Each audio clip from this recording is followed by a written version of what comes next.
तीन प्रमुख देवता हमारे सनातन धर्म में माने गए हैं, ब्रह्मा, श्री विष्णु जी और श्री महेश जी। दोस्तों जी, ब्रह्मा जो है सृष्टि का निर्माण करते हैं, विष्णु जी संचालन करते हैं और महेश जी उसका विनाश करते हैं। कहा जाता है ब्रह्मा जी के चार मुख थे और ब्रह्मा जी की उत्पत्ति जो थी श्री हरि के कमल से, नाभि कमल से इनकी उत्पत्ति हुई थी। अब दोस्तों, ब्रह्मा जी ही सृष्टि के संचालन के लिए जिम्मेदार थे, इसलिए श्री ब्रह्मा जी ने 17 पुत्रों की उत्पत्ति की और दोस्तों एक पुत्री शतरूपा के रूप में उनकी पुत्री थी। अब दोस्तों, विष्णु पुराण या अन्य पुराणों के हिसाब से माने जाते हैं तो ब्रह्मा जी के लगभग 59 पुत्र हुए, उनका उल्लेख मिलता है। अब दोस्तों आइए जानते हैं ब्रह्मा जी के प्रमुख पुत्रों ने जो सृष्टि के संचालन में, सृष्टि के निर्माण में अपना योगदान दिया, उनके बारे में इस वीडियो में। अगर सभी पुत्रों का हम इसमें सम्मिलित करेंगे तो काफ़ी वीडियो बड़ी हो जाएगी, इसलिए प्रमुख पुत्रों का उल्लेख किया गया है। दोस्तों, आपको जानकारी अच्छी लगे तो वीडियो को शेयर करें और मेजर टिप्स सिंगम चैनल में आपका स्वागत है। दोस्तों, ब्रह्मा जी के सबसे पहले पुत्र के रूप में श्री विश्वकर्मा जी थे। दोस्तों, इनको प्रथम अभियंता के रूप में माना जाता है और दोस्तों इन्होंने विश्व के संचालन में, ब्रह्मांड के संचालन में अपनी महत्वपूर्ण भूमिका अदा की। और दोस्तों, विश्वकर्मा जी निर्माण का कार्य करते थे और दोस्तों इन्होंने बहुत से देवताओं के महल और देवताओं की पुरियों का निर्माण किया। इसमें इंद्रपुरी, हस्तिनापुर, लंका, द्वारिका, सुदामापुरी, स्वर्ग, पुष्पक विमान, श्री शिव जी का त्रिशूल और यमराज का दंड और विश्व चक्र प्रमुख हैं। वैसे तो उन्होंने बहुत से निर्माण के कार्य किए हैं। दोस्तों, इन्होंने जो देवताओं के महल बनाए हैं वो अतुलनीय थे। दोस्तों, कहा जाता है विश्वकर्मा जी के पास एक ऐसी विद्या थी कि वो जल पर चलने वाले खाड़ाओं का भी निर्माण करते थे। अब दोस्तों, श्री विश्वकर्मा जी के बारे में जो बाकी बातें हैं वो अगली वीडियो में आपको बताएंगे। दोस्तों, श्री ब्रह्मा जी के जो दूसरे प्रमुख पुत्र थे वो श्री दक्ष जी थे। दोस्तों, दक्ष जी श्री विश्वकर्मा जी के मानस पुत्र थे और दोस्तों इनका विवाह मनु की पुत्री प्रसूति से हुआ था। इनकी 24 कन्याओं का जन्म हुआ और दोस्तों इन 24 कन्याओं का सृष्टि के संचालन में बहुत महत्वपूर्ण योग था। इनकी प्रथम पुत्री या एक पुत्री का विवाह स्वाहा, जिसका नाम था, अग्नि से हुआ। दोस्तों, इसीलिए जब हवन होता है तो स्वाहा स्वाहा करते हैं, तो उसका भी एक कारण है, उसकी मैंने अलग वीडियो बनाई है। और दोस्तों दूसरी पुत्री जो थी स्वाधा, उसका विवाह पितृगण से हुआ और दोस्तों 13 पुत्रियों का विवाह धर्म से हुआ। और दोस्तों श्री महादेव और शक्ति का मिलाप कराने के लिए श्री ब्रह्मा जी ने दक्ष की उत्पत्ति की थी। दक्ष से कहा कि मैं तुम्हारी उत्पत्ति श्री महादेव और जो सती हैं उनका मिलाप करवाने के लिए कर रहा हूँ। तो श्री दक्ष जी ने ब्रह्मा जी से पूछा मुझे क्या करना चाहिए। तो श्री ब्रह्मा जी ने दक्ष से कहा पहले तो आप घोर तप करिए और श्री शक्ति से अपनी पुत्री होने का जो वरदान मांगिए। इस प्रकार जो शक्ति होंगी, जो शक्ति माता, वो आपकी पुत्री के रूप में होंगी। दोस्तों, इस प्रकार श्री दक्ष जी ने बहुत तपस्या की। उसके बाद उनकी जो सती नामक पुत्री थी वो शक्ति का रूप था।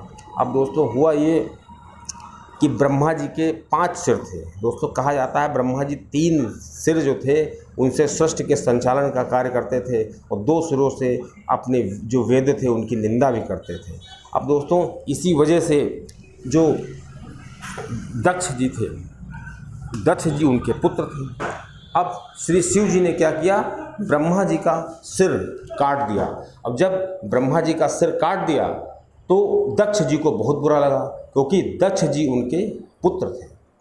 अब सती जी जो थी दक्ष जी की पुत्री थी, तो दक्ष जी ने जब यज्ञ किया तो उन्होंने श्री शिव को नहीं बुलाया, क्योंकि श्री शिव जी ने दक्ष जी के पिता ब्रह्मा जी का सिर काट दिया था। और दोस्तों अब दक्ष चाहते थे कि उनकी पुत्री सती है, उनका विवाह शिव से न हो, लेकिन वो ऐसा करने से रोक नहीं पाए। अब श्री दक्ष ने एक बहुत बड़े यज्ञ का आयोजन किया।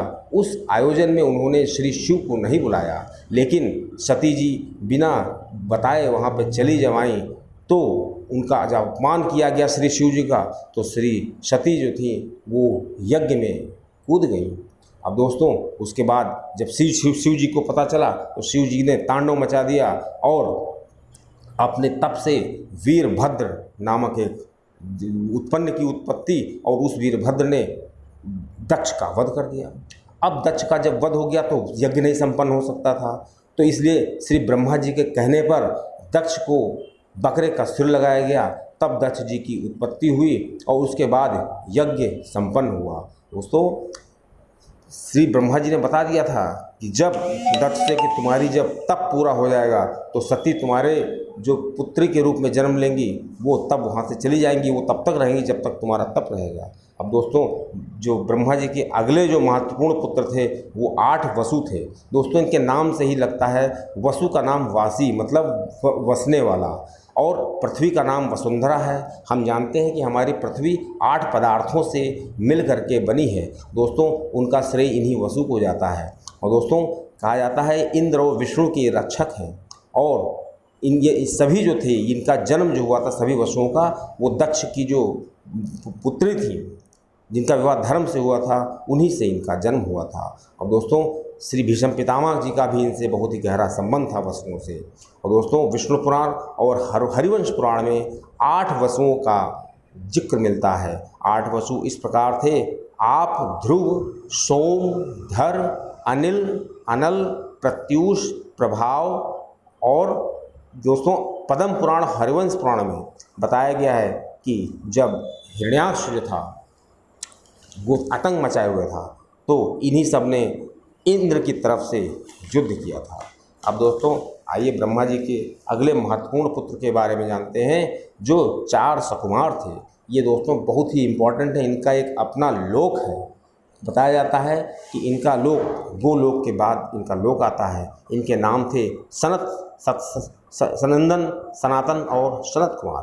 दोस्तों ये ब्रह्मा जी की संतानें थे और श्री विष्णु जी के प्रथम अवतार के रूप में माना जाता है इनको। दोस्तों इनका सृष्टि के संचालन में बहुत महत्वपूर्ण योगदान है और इन्होंने कभी विवाह नहीं किया और ये अपने लोक में रहते हैं।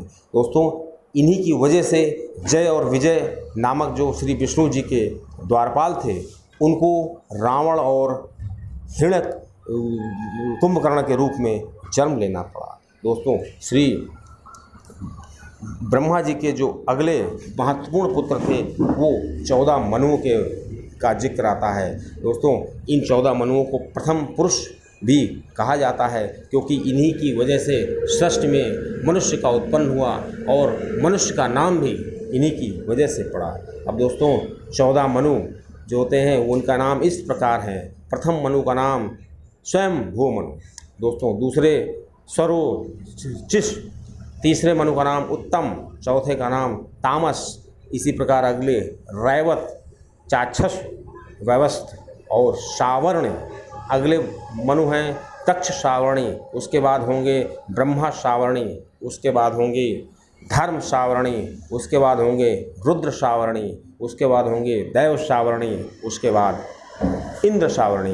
दोस्तों आपको बता दें कि 14 जो मनु होते हैं उनके हिसाब से पृथ्वी का संचालन होता है और इस समय 7वें मनु हैं, 7वां वैवस्त्र चल रहा है। अब दोस्तों थोड़ा ब्रह्मा जी के बारे में बता दें कि ब्रह्मा जी का जो एक दिन होता है वो एक कल्प के बराबर होता है और एक कल्प में 14 मनु होते हैं और एक मनु का जो काल होता है उसको मनवंतर कहते हैं और वर्तमान में 7वें मनु हैं, मतलब 7वें मनु अभी तक हुए हैं। अब दोस्तों ये जो मनु हैं इनको आदि प्रारंभ भी कहते हैं, मतलब सृष्टि का संचालन और सृष्टि का प्रारंभ भी इन्हीं से होता है। दोस्तों श्री ब्रह्मा जी के जो अगले महत्वपूर्ण पुत्र हैं वो ऋषि पुलिस्थ हैं। दोस्तों कहा जाता है इनका जो जन्म हुआ था प्रथम मनवंतर में हुआ था और ये प्रथम मनवंतर के सप्त ऋषियों में इनकी गिनती होती है क्योंकि सप्त ऋषियों के बारे में आपको बता दें कि हर मनवंतर में जो सबसे पहुँचे हुए ऋषि होते हैं उनको सप्त ऋषि बनाया जाता है। तो इस समय जो ये सप्त ऋषि हैं उनमें इनकी गिनती नहीं है, लेकिन जो प्रथम मनवंतर था उसमें ये सप्त ऋषियों में इनकी गिनती होती थी। दोस्तों विष्णु पुराण के अनुसार माने तो मानव जो होता है उसकी आदि से ये प्राप्त हुए थे, और शुरू से ये सबसे ज़्यादा हमें जो पुराणों का ज्ञान मिला है, हमको जो वेदों का ज्ञान मिला है, उनमें इनका बहुत बहुत महत्वपूर्ण योगदान था। और दोस्तों ऋषिपुलस्त्य को वेदों का ज्ञान और पुराणों का ज्ञान श्री ब्रह्मा जी से प्राप्त हुआ था। और दोस्तों इस प्रकार जो पुराण थे वो एक आम आदमी के पास उपलब्ध हैं। दोस्तों ये ऋषिपुलस्त्य ही जी थे जिनके खानदान में, जिनके कुल में विसर्वा जी जो थे, क्योंकि विसर्वा जी इनके पुत्र थे, और विसर्वा जी का जो पुत्र था वो रावण और कुंभकर्ण इन्हीं के वंशज में आते थे। दोस्तों इस प्रकार ऋषिपुलस्त्य का बहुत ही महत्वपूर्ण योगदान था। दोस्तों श्री ब्रह्मा जी के जो अगले महत्वपूर्ण पुत्र थे वो अत्रि मुनि थे। दोस्तों कहा जाता है जब श्री राम जी वनवास की तरफ जा रहे थे तो श्री सीता माता के साथ वो श्री अत्रि मुनि के आश्रम में भी रुके थे, और वहाँ पर उन्होंने श्री अत्रि मुनि से आशीर्वाद दिया था। दोस्तों अत्रि मुनि के ही पुत्र के रूप में माना जाता है चंद्रमा और श्री दुर्वासा जी और श्री दत्तात्रेय भगवान।